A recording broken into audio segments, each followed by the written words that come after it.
Hey guys, just make sure you subscribe to Silver Report Uncut. The last video we just published was taken down within 15 seconds. So make sure you guys subscribe to the Silver Report Uncut so you can keep receiving updates daily. Hey guys, welcome to the Silver Report. Here we are. It's Monday, April 3rd, 2017. And you know, this world just gets sicker and sicker by the day.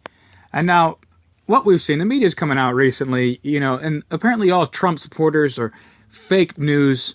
And, you know, we have these CNN, ABC, MSNBC, they have this whole world of people in an uproar. Minds have been completely manipulated, brainwashed masses. And really, you see it all over the place. They keep talking about this Suzanne Rice, that this is just not a big story.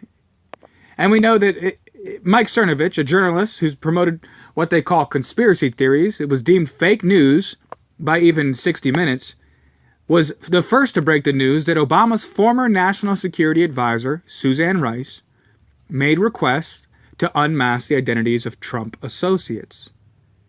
Cernovich said in his report Sunday that New York Times reporter Maggie Haberman knew about the Rice requests and, quote, has chosen to sit on it in an effort to protect the reputation of the former President Barack Obama, unquote.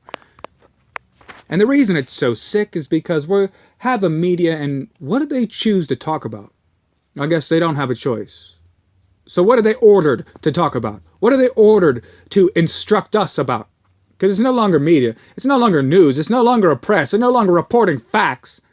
When we have a former president of the United States of America using the power of the the greatest spy agency in the history of the world to spy on any opposing candidates from separate parties.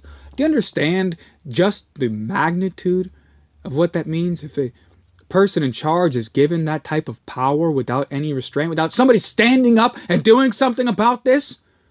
But no, that's not the story. It's chosen to be kept quiet. They don't want to talk about it. Without independent media, the world would never even know about this because they keep coming out. The Washington Post is running a story.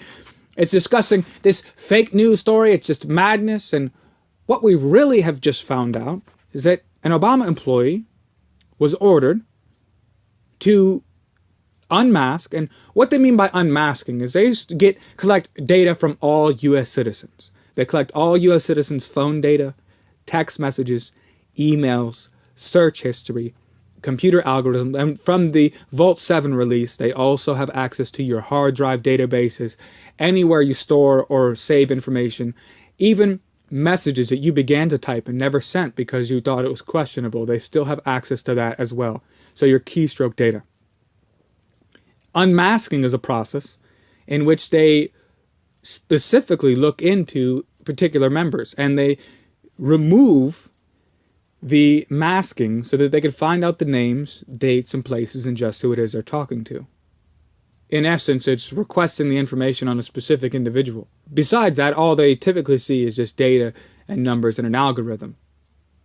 And so unmasking is whenever you want to use this surveillance apparatus to focus in on one individual, but in this case, it was an entire transition team, to focus in and spy to find any kind of dirt to stop them from becoming elected in the United States.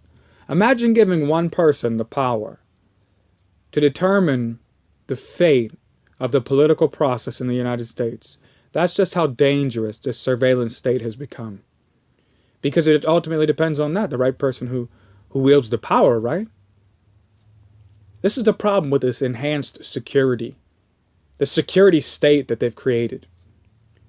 Because while they say it's to thwart evildoers, to protect us from the terrorists, you're with us or you're with the terrorists, as George Bush Jr. said. Ultimately, its power rests in the one whose hand wields it, right? And it becomes very dangerous when things like the IRS are used to silence political opponents. When the IRS, during the reign of Barack Obama, is used to freeze account access to conservative news agencies, conservative groups, to be able to use the power of the FBI, not only to bypass investigations, to squash investigations into pedophile rings, and to squash investigations into illegal activity such as sharing information on a private server that is confidential, to supersede justice, and then to use that power as a supreme ruler to stifle any political dissent. Where do we live? North Korea? And we're the ones who want to go fight them. It's amazing the way that they try to portray other countries like we must go and deliver democracy to them when this republic is really on its last legs. All right, thank you guys for joining me here on the Silver Report. If you like the content, be sure to subscribe, like the videos, share the videos, get the word out. I thank you so much for stopping by. As always, stay safe.